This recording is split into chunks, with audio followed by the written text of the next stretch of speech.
apologies for the slight delay starting this morning. My name is welcome to the meeting. My name is Graham White. I'm solicitor advising the committee today. The meeting is being live streamed and also recorded, so it will be available after the meeting as well to view. Members of the public will be able to view the meeting using the link that's included within the agenda papers. Everyone who speaks during the meeting, because it's being live streamed, is asked to introduce themselves each time they speak, so those listening know who is speaking, and to ensure that those watching the live stream can hear all participants, they please ensure they switch the microphone on when they're speaking using the right hand button on the speaker, the unit area in front of them. I'll start by introducing members of the committee. First of all, do you want to start? Evans? I'm Councillor David Evans. I'm representing Church Stretney Craven Arms. Correct. Councillor David Evans representing Stretney Craven Arms. Councillor Edward Towers representing Wem Rural and Wixel. Councillor Roy Alcott representing Market Drayton East and Rural. Thank you very much. I'll just also ask the officers who are in attendance to introduce themselves, and I'll go to the phone first of all. Tim Ward, committee officer. Ross O'Neill, licensing public protection officer. Thank you very much. Thank you very much. And also other people who are making representations. If I can start with the applicant, I can see if Applicant Andrew Smith. And applicant James Smith. Thank you very much. And the gentleman making representations as well. Yeah, my name is Kevin Hadley. Thank I'm a resident of Medlock, adjacent to this. Thank you very much. And I think there is one other person who's going to be making objections. And I can see Mr. Turner. Do you want to come to the table and just introduce yourself? Yes, we'll stay there. Yes, David Turner, resident in North Medlock, speaking in support of the application. Thank you very much. Now turning to the agenda, the first item on the agenda is the election of chairman. So I'll ask members of the committee for nominations for chairman, please. Do I elect Ed Towers, please? Seconded. Thank you very much. So, Councillor, Thank you very much. Thank you. Okay. Well, good morning, everybody. The committee has read and considered the representations and evidence submitted by all parties in relation to this application. The presentation should be succinct and be kept to a brief summary of the main points. There is no need to read out at great length written representations or reiterate the details of written representations. The chair, that's myself in this case, will intervene if it's felt that presentations are becoming overly long or going off track or do not relate to the application being considered. The procedure for the hearing has been sent to you prior to the hearing. In general, we will aim to keep to this order of business to ensure the timely and fair conduct of the hearing for all parties. If it is felt necessary during the course of the hearing, the committee may make the decision to deviate from the procedure, and this is at the committee's discretion. Now, there are opportunities throughout the hearing for each party to ask questions of others following their presentations. Please ensure that you use this opportunity to ask questions only and not to make any further points or statements. It is for myself to decide if questions are appropriate and relate to the matter in hand. Any behaviour considered to be disruptive by myself may lead to parties being muted or asked to leave the hearing. Now, does anybody have any questions regarding the hearing process or how the hearing will be conducted?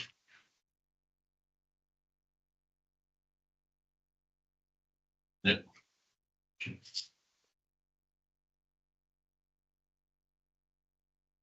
I'd like to bear in mind that this is a licensing subcommittee that's meeting today, and we're discussing the licensing aspect of this application. And we have, just not making note of that. Where did I write that down?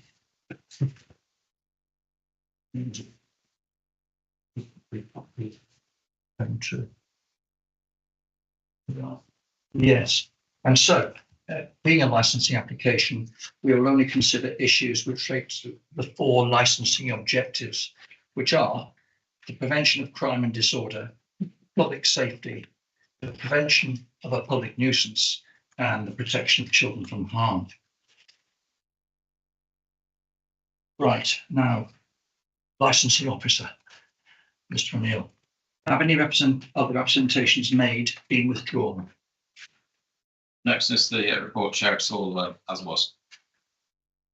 So I could just repeat that in my hearing. No, nothing further. Nothing No, further. thank you. Question to the parties. Would any party present like to withdraw their representation? No. No. No. Now, the question for all parties involved. Does any party have any evidence not already submitted which they would like to put forward for consideration? Just a caution, please be aware that this can only be done with the agreement of all parties present and the subcommittee, and may necessitate the hearing being adjourned, so it can be properly considered by all parties and the subcommittee. Have we any further evidence? No. No. And now I move to disclosable pecuniary interests. Members are reminded to disclose any registrable and or non-registrable interest in any matters to be discussed. If following the declaration of an interest, any party feels a member's decision may be prejudiced, they should make it known. The hearing may then need to be adjourned so the committee can be reappointed. No. So we move to the licensing officer. Can the licensing officer introduce themselves and present their report? Well, Chair, thank you. So I'm Ross O'Neill. I'm the Public Protection Officer working in the licensing team. So you're here today to consider a new premises licence application which has been applied for by Andrew and Sarah Smith, and it's for 58 Sharrington Street in Much and Wenlock. You'll see from the report that I produced that you've got Appendix A and B, and these are a map and photographs to set the scene for you. So the application proposes to open a small bakery and deli and coffee shop, and she wants the option for alcohol to be consumed on and off those premises. Appendix C and D of the report show the application originally submitted and plan of the premises proposed.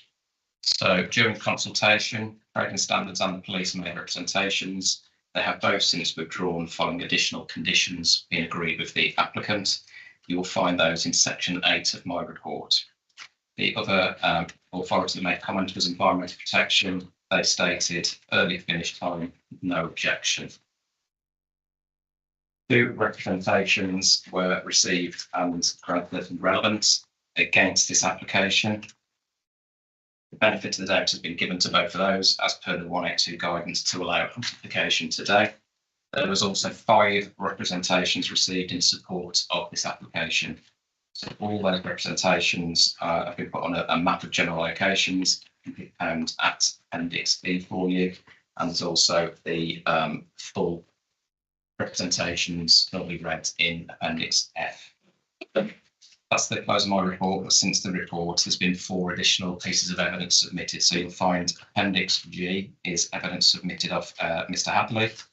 Appendix H is evidence submitted of the applicants. Appendix I is a petition submitted of the applicant, and then Appendix J is further additional evidence of Mr. Hadley.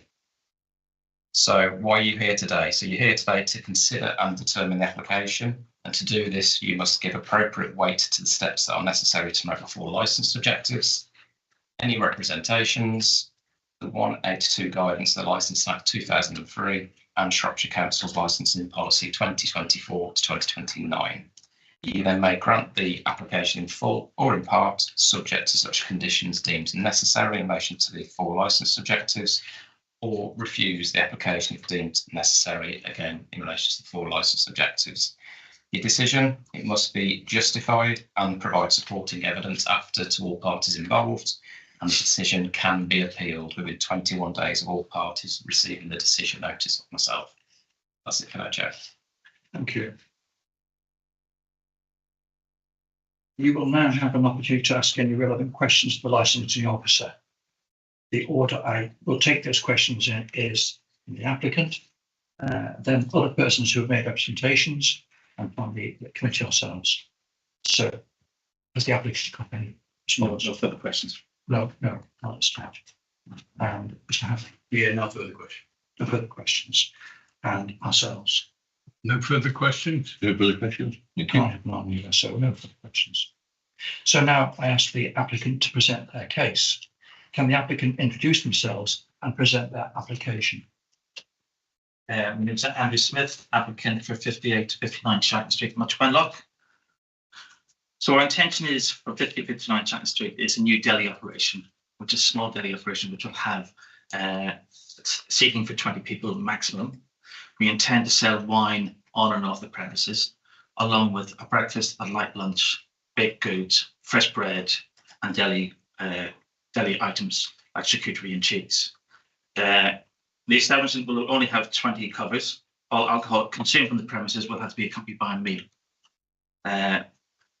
We also hope to have 3 nights a week. We will operate Thursday, Friday, Saturday, which will be all pre-booked on the premises, where we will offer food, which accompanies the wines we have on offer.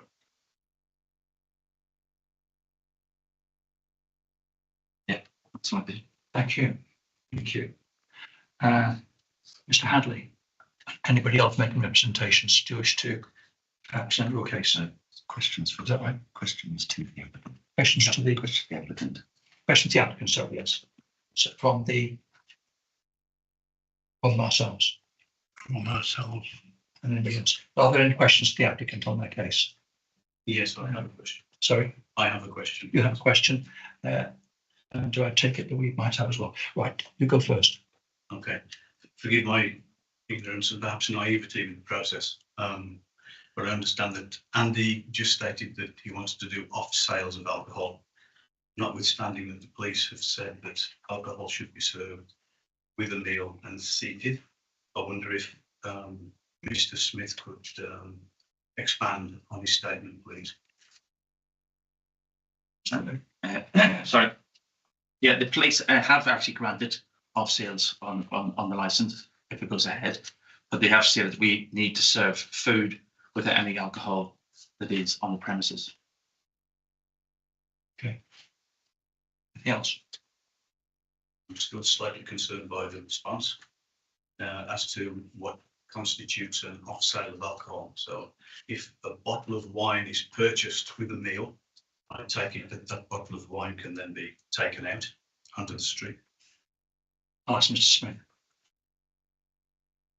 With an off sales license, it means if somebody buys a bottle of wine, which is the cork still in the bottle, they can take that wine off the premises.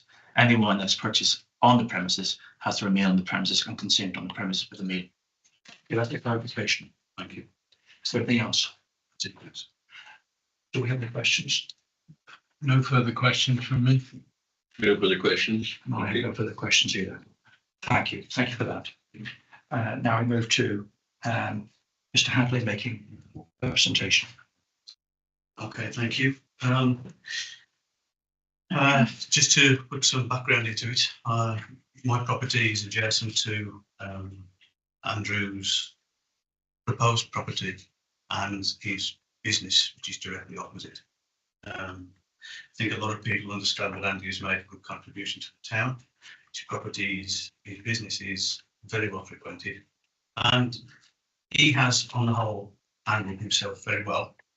The issue that we have essentially is one which is long-standing, and it touches on public safety and protection to children. The actual street that both businesses lie on is quite a busy street. It's essentially a two-way street which is restricted into a one-way street by parking either in good areas or sometimes in poor areas. That leads to vehicles mounting pavement very frequently.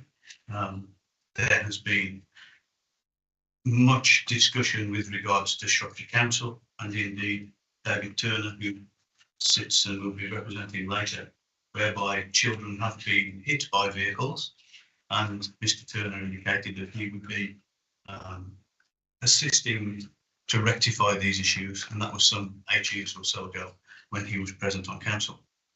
So my concern with regards to Andrew's new business is severalfold, but majorly on the point that the area where the business is has a very small pavement.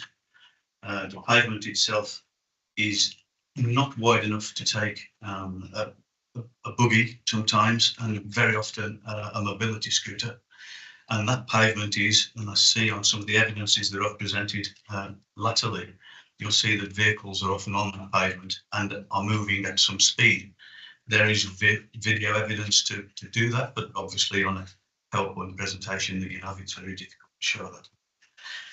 So that's the basic issue that I have with granting the alcohol licence with regards to increased footfall, with regards to people exiting the property onto a pavement which is hazardous, to say the least. I think at some point we did ask that we had bollards put on there to protect people in that area, but we were told by the town councillor at the time that the bollards were dangerous in as much as someone who came out and was drunk might actually hit themselves on them and fall into the street. So that was all quite interesting and kind of funny. But the basic issue with the street still exists. There have been many attempts to ameliorate the difficulties with traffic in the street, and the fact that it is a thoroughfare for the Much Wenlock School down towards people who live in Barrow, from Much Wenlock School down to people who live up towards the primary school. The primary school itself and people that live on the other side of Wenlock, essentially what I'm saying is there's a bottleneck there. It's often a run through for a lot of traffic through town because it's expeditious to come down the road. And on a school day, typically you will see many cars met the pavement. So that's my essential thrust with regards to public nuisance and protection to children. The other issue with public nuisance is, of course, Andy has a thriving business, quite successful and increasingly successful. And I believe that is the reason why he's applying for a license to expand his business, to which in overall terms, I don't think I have an issue, as long as that expansion is done with due regard to lawful process, including if he's going to do bakery and deli, that he will have installed in that premises adequate effluent controls with regards to the baking process, that whatever cooking process is being used. And I would like to understand really how the noise of that is controlled, and indeed how the odour from the smell is controlled. Now that doesn't necessarily impact on the alcohol licence itself, but clearly granting of the licence is a small wedge which allows a bigger expansion of the site. So I would really like to explore that and have that done in a thoroughly transparent and legal way. Thank you, Mr. Hadley. Anything further you wish to add to that? The public nuisance part, I understand that the business, the new business, it tends to close its doors at 11 o'clock. I think under normal circumstances, with a reasonable distance between the business and its adjacent properties, that would be quite acceptable. Given the fact that Wenlock is a town where we really live cheap by Joe, there are a large number of residents who live directly close to Andy's existing business and indeed to his new business. They will be affected by parking, basically because, I have to be blunt, even though parking restrictions can be put in place in that street, there is very little enforcement to prevent people from not observing those restrictions, and therefore that the street safety issue is still quite prevalent, even though it may be late in the evening. So it's about timing and proximity. Right. Thank you. Anything else? I'm not sure that this actually appertains to the alcohol license itself, but just in terms of the fact that there will be a business there in some point, I'm sure that will happen, given the current planning application laws. The issue that we have is with people entering the rear car park. Now, at the moment, we have many transports of waste from Andrew's existing business into two commercial bins, which have been placed on the car park. Now, I can't speak for the legitimacy of that because I don't own the land that the car park is on, if that makes sense. Though Mr. Smith has actually bought two parcels of land which are reserved for car parking. There's a sign on the 58 building that says resident parking only. So you may interpret the language of that in different ways. I interpreted that that area was then proposed for cars and not for commercial waste bins. And as you'll see in my original notes, the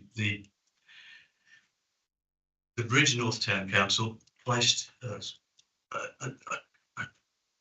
compliance request to have all of the waste that was generated by the business previous to where Andy is actually stored on site. So that isn't happening now. I understand that it's happening for very good reason, because Andy's business probably wouldn't be able to cope with that volume by storing it on site, because there is nowhere on site for Andy's current business. But of course now there is somewhere on site, because when he expands into his new premises, that is going to open up a new area to be able to put waste, which includes cardboard, food, and so that, to me personally, is a nuisance of which I cannot really express how it affects the amenity of my personal space and garden. I have bought some audio files to allow you to listen to what happens when the waste is being deposited. But I would counsel that perhaps the alcohol licence per se doesn't affect the generation of waste, but certainly the operation of the new business will. Right. And I would really like you to consider that. That's right. So that's all I think all I need to say. I need to say, well, thank you for those things out there. Now, we need to have questions to that. Neil, do you want to come in at this point, or do you want me to ask the applicant to answer first? Oh, I've got no questions. No questions. So I'll say that one. Do you have any response to what you've been hearing? Questions. Sorry? Questions to applicant. Questions to the Questions to the applicant. Yeah. Questions to the objector. Questions to Mr. Hadley. Yes. Yeah. Okay. So that's right. Yes. Questions. Just with the chair, of course. Sorry, Chair. It's Andrew Smith again, applicant. Just with regards to the extra waste that Mr. Hadley has remarked about, we will have extra collections over the period of the week that would be requested by ourselves to our waste disposal units to make sure that everything's taken away properly. As for the noise of maybe bottles on the premises, that is done during the daytime, not during the night. So it doesn't affect anybody in the evening. It's only a daytime operation. That's all I'd like to see. Yeah, and that's the storage, the bin at the back, that's our land. We own 2 car park spaces there, so it's our land, so we're allowed to put the bins on it. Okay. Yeah, thank you. Quite a few of the comments possibly could be, they're not licensing comments you made, and obviously we're dealing with a licensing application, so we will discuss that and bring that later. Mr. Turner. Mr. Turner. Yeah. So we now turn to Mr. Turner to come forward and make his representation. Thank you.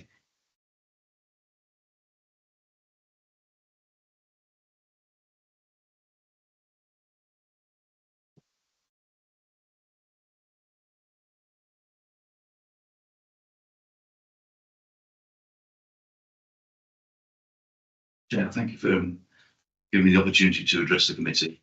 I'm going to speak from notes because I'm on medication, which makes me quite difficult to follow a train of thought. So bear with me, great.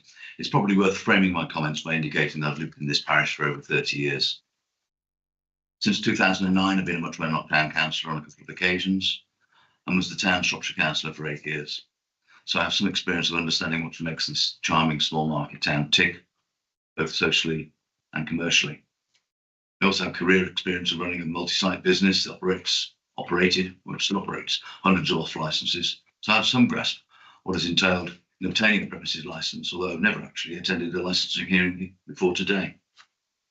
I do understand that the conduct of the licensee and all the other related activities are conducive to maintaining the license and therefore the goodwill of the business. And the 4 licensing objectives, to my mind, effectively mean being a good neighbour. My perception of Baker & Cook is it's a very popular destination hospitality business. Although it appears there is some impulse activity, frequently it is impossible to drop by to get a table for coffee simply because its 9 tables are insufficient to meet demand. It attracts many local residents, but it equally pulls in customers from other communities and also from people holidaying in the area, in the town or nearby. It's also popular for business breakfasts and lunch meetings. And according to Shropshire Council's own latest figures, 31% of visitors to the town were from outside the local TF13 and TF12 postcodes. As in many rural towns, there is an evolving street scene as retail trends and economic circumstances change. Nowhere is this more true than in Much Wenlock.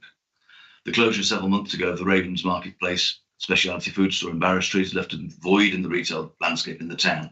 There is no doubt the Baker & Cook operation can easily satisfy and exceed the delicatessen demand that is now missing. Equally, the sale of the very popular Copper Kettle Cafe in High Street a couple of years ago, whilst leaving 3 cafes still trading, has reduced choice. These remaining 3 are fine, hospitable businesses, owner-operated and all different in their own way, but stand well apart from Baker & Cook in their menu, offer and price point. Most of Shinton Street, which is where the subject property is outside the formally recognised retail core of the town. So is the town's community meeting venue, Priory Hall, 127 yards from the subject site, which hosts a variety of events throughout the day, including on some weekends, parties and wedding receptions. Event licences here are frequently required. Also in Shinton Street and 70 yards from the subject site, Wenlock Pottery offers, according to its website, office parties, birthday parties for all ages, hen nights and beer and skittles evenings. In the past few months, a very popular regular quiz night has been reintroduced there, alternating with a community bingo evening. It is licensed to sell alcohol. The subject premises, 58 Shinton Street, has recently housed a management consultancy, a high-profile swimwear business, and a very successful public relations consultants. Some people with longer memories than mine recall it also once housed a baker's shop. Many of Baker & Cook's customers will recall that on the corner of the Bull Ring, 75 yards from the subject premises, a small convenience store owned by Bernard Martin and latterly Star News Shops traded successfully for many years. This is now 2 separate holiday cottage businesses. On the other side of the subject premises, a thriving fruit and vegetable shop was traded until the late 90s from the front room of Bastard Hall. That is its name, which is next door. I'll say it is his name because it reads across the top. Next to Baker & Cook on Shinton Street, there was a recently opened gentleman's barber shop. Prior to this, it was a ladies' hairdresser. And prior to this, it was a cafe. And of course, those houses lying behind it were both on the site of the Owl Cafe, a frequent haunt of young of Wenlock after dark. A few doors along from Baker & Cook, there was a sweet shop in the 1970s, and there was also a cafe at the old jailhouse in Shinton Street, next door but one to the subject premises. So yes, we are outside the retail core, but there's been stuff going on for decades in terms of retail activity and what we now call hospitality businesses, but you might call cafes. Further up Shinton Street was a pub named the Hollowbush Inn, now a private house. The business premises currently operated by the applicants to Baker & Cook is remembered by some as Nichols, a wet fish shop. So this This short historical ramble reminds us that the only permanent thing is change, and we, the residents, mostly create that change and embrace it. I remember, but many won't, cattle being driven through the street from Brookhouse Farm between the subject site and the church. Many will remember the Raven Hotel in Barrow Street having a good restaurant and being much sought after. Tragic circumstances resulted in its eventual closure. It has just reopened as the Raven Inn, claiming we're just a bar, but we'll be serving cobs, pork pies, sausage rolls, etc. For quite a change. Many residents will have an appreciation that there are now several bed and breakfast establishments and short-term lettings such as Airbnb. The old police station in Shinton Street next to the subject premises was a bed and breakfast establishment until 2000. It currently is being marketed for sale, with the ancillary living accommodation being described as a potential holiday let.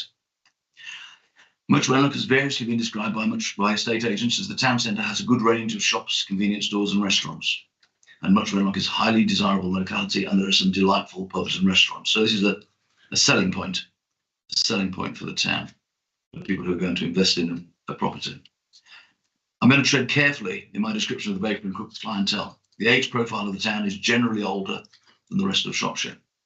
While some local residents have concerns about housing affordability, transport links, etc., they are not concerns for this committee or this agenda. The latest information from Shropshire Council indicates that over 65s comprise over 33% of our population.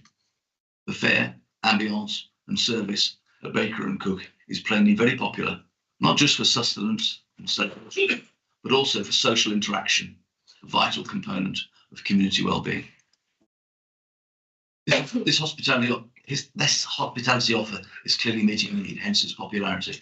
To be able to do this in conjunction with light bites, it's my description, and a glass of wine or similar is entirely complementary to the existing well-established operation in Shinton Street. In terms of management supervision, not only are the subject premises close to the existing operation, they're directly opposite, so it can clearly be seen from either side of the road.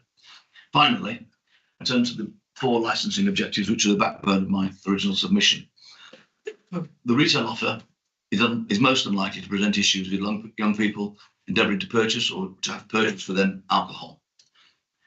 The anticipated product assortment simply isn't as attractive as in pure retail outlet. What is more, the pricing profile is likely to be substantially higher than the nearby convenience outlets. Given the size of the premises, it is unlikely that shoplifting will be a significant problem. I contend that there is no likelihood of harm to children by the grant of this premises licence.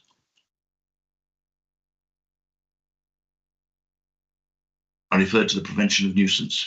The Town Council, at its July 2024 meeting, set new priorities for police action. The sale of alcohol or concerns around licensed premises in the town doesn't seem to have been identified as even an issue for consideration by the Town Council or the local West Mercia Police Safer Neighbourhood team. There is some concern about traffic issues in Shinton Street. I see that you have before you some still images taken from covert CCTV footage covering the public highway showing the deliveries to the current Baker and Cook premises. There are also images of vehicles that have mounted the footway. And this, sadly, is a feature not just of Shinton Street, and not just of Much Wenlock. In narrow streets, in busy communities, deliveries frequently have to take place as best they can with regard to the circumstances. They require a certain amount of goodwill and cooperation from all sides. Until 2017 or thereabouts, access into the centre of Much Wenlock was much easier for large vehicles than it is today.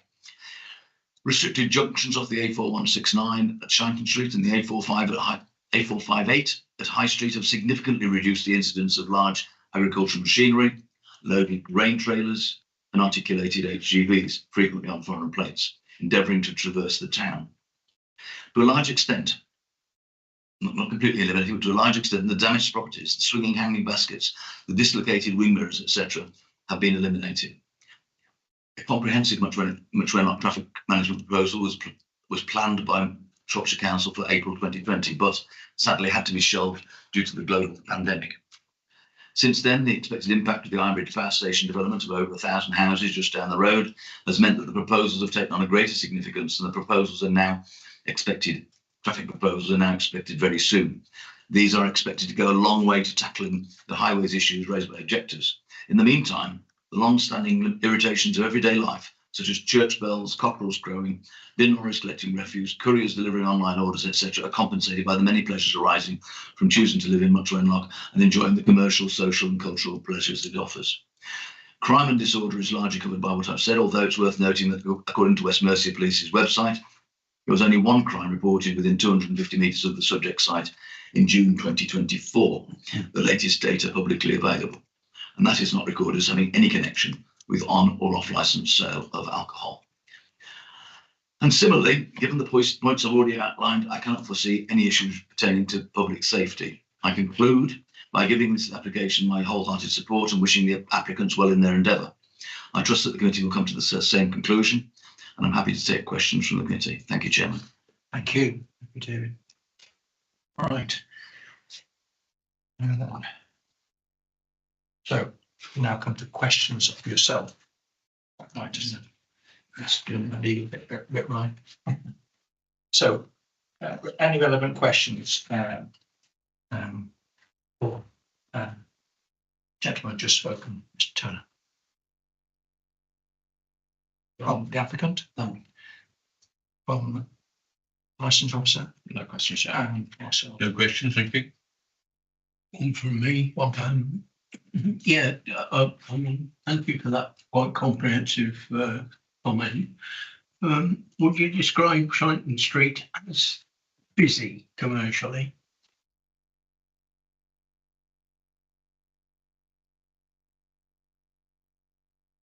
Difficult to say that, Councillor Allcroft. It is a street which usually you look up the street. There are always pedestrians there, to a greater or lesser extent, depending on what the day it is, depends on what the weather's like, depends what's going on. So yes, you've got school children, you might have litter pickers, you might have walkers, church, etc., etc. Commercially, it depends what time of day it is. It would tend to be for the pottery, for instance, which is 70 yards up the road. Every now and again, there's quite a run of people walking back and forward, and it is quite narrow.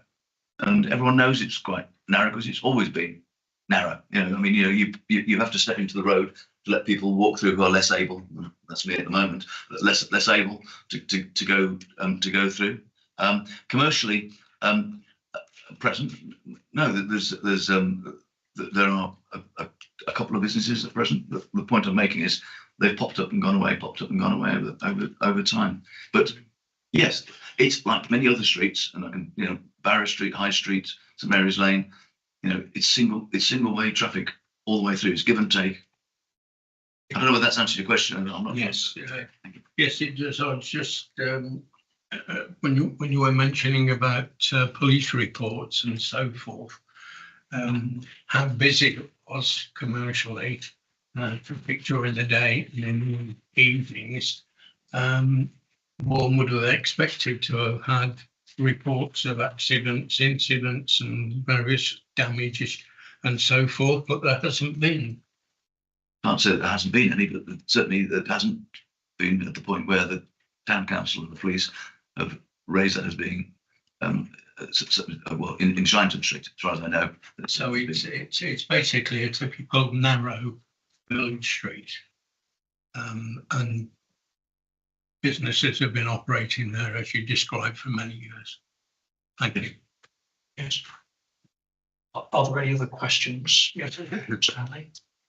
To Dave. Yes, thank you. Thank you, David Turner, for that expansive discussion with regards to the goodness in which went on. Is it not true that several years ago, perhaps 7, maybe 8, you were actually active with Alice Dilly and a struggle with Stephen Brown? Thank you. And Stephen Brown of Shropshire County Council to actually improve the traffic flow and safety of Shinton Street. You must be aware of that. There's very many emails between us with regards to the dangers and the incidents that happen on the street. And yet today you actually say that there's no danger. So the question simply is, do you recall the activities that went on several years ago, which ultimately resulted in nothing because the funding wasn't available to be able to introduce traffic control measures? Or have you forgotten that? I'll permit you to answer this, David, but it's not technically a licensing issue we're talking about. You can answer it if you wish. Thank you. As I understand it, you mentioned two people there and me, and none of those are any longer with Shropshire Council. In fact, I think they've been, certainly I've been out of Shropshire Council for well over 3 years. So my recollection of that is not clear, not least because Shinton Street, of course, would not be the only area of the town which required some attention. I don't know. I'm not very sure it's particularly relevant to the issue. Thank you. Are there any other questions from yourself? No, thank you. Any questions from yourself too? No. And licensing officer, we refer to you, Nick Ross. Do you want to say anything here? No, thank you, sir. Right. Okay. So that takes us to closing remarks. So thank you for all that. We've taken on board all that stuff you've been hearing. We'd like you. I'll invite closing remarks now. Each party will now be permitted a brief opportunity to make any closing remarks. This should not be a repeat of the case already made or discussions during the questions, but you may have some points to clarify or additional comments as a result of the questions and discussion. If you have nothing further to say, you do not have to speak. And I'll go in this order. So first of all, the licensing officer, Mr. O'Neill. Thank you, Chair. I just want to remind you why you're here today. So it's to consider and determine the application, and to do this, you must give appropriate weight to the steps that are necessary to promote full licence and objectives. Any representations, the 182 guidance of the Licensing Act 2003 and Shropshire Council's licensing policy 24 to 29. You then may grant the application in full or in part, subject to some conditions deemed necessary for the promotion of full licence objectives, or refused, again, in relation to the full licence objectives. Your decision must be justified and provide supporting evidence to all parties involved, and the decision can be appealed within 21 days of all parties receiving that decision from myself. Thank you, Mr. O'Neill. Thank you. And now we go to Mr. Hadley. If you've got anything you want to say, or Mr. Turner. This point. To Mr. Turner. Sorry. Any closing remarks? Closing remarks. Yes, just a few closing remarks. During the discussion that we've had this morning, Andrew mentioned that waste generation from the business, specifically with, I guess, alcohol licence bottles, etc., there would be an increased number of collections. I have already got an issue with environment in Shropshire County Council regarding collections from Veolia at 5 o'clock, sometimes 4:45 in the morning, which is a disturbance in the street. And I think if you would allow me to, I would just like to give you this soundbite.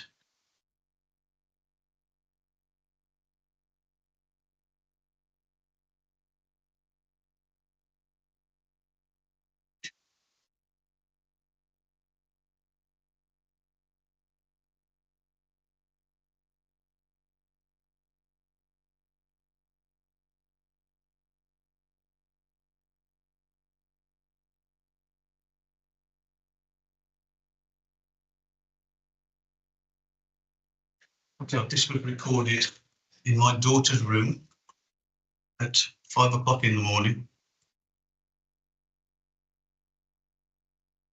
with a noise meter, which allows me to verify exactly how loud the noise was, and it exceeded 70 decibels. This is not pertinent, I guess, in the panel's terms to the licensing and granting, but it does give you a flavour of the difficulty that we're currently facing in the street with the collections. Andy has already said increased collections, and apparently it's not going to get any better, I feel. Okay. The other issue of note is there probably will be increased deliveries. I assume that both businesses are going to be served at the same time. As everybody in the room was actually attested to, the space in the road is very limited. Deliveries at or around 8:30 to 9 o'clock in the morning are going to be a significant hazard to children.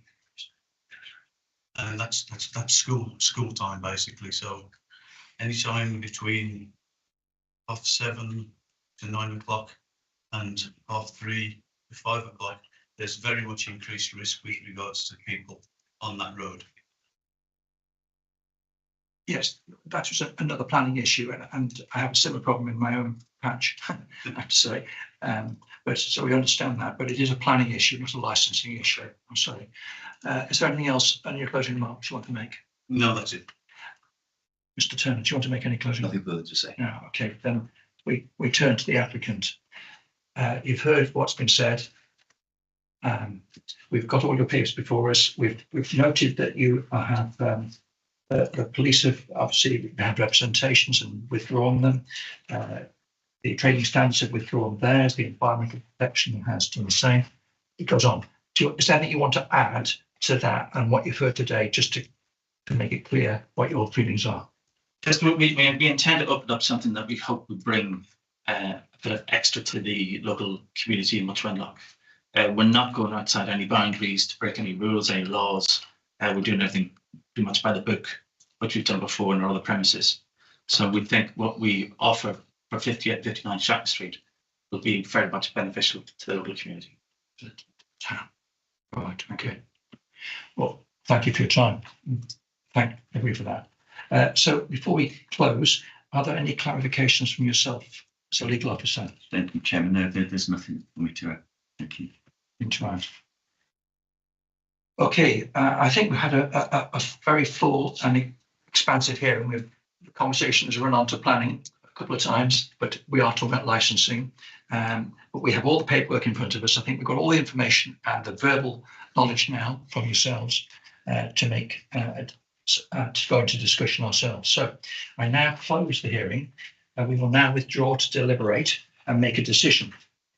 The hearing will close and you can leave the meeting. All interested parties will be advised of the decision in writing within 5 working days of this hearing. The decision will be sent to yourself in the same way you communicated with the licensing team prior to the hearing. And if you emailed your representation to the application, you'll receive a decision by email from Mr. O'Neill. Any party who feels aggrieved by the decision of this committee has the right to appeal to the Magistrates' Court. The appeal must be made in writing to the staff of Magistrates' Court within 21 days of the notice being received. And that concludes this morning's hearing. Thank you. Thank you for attending.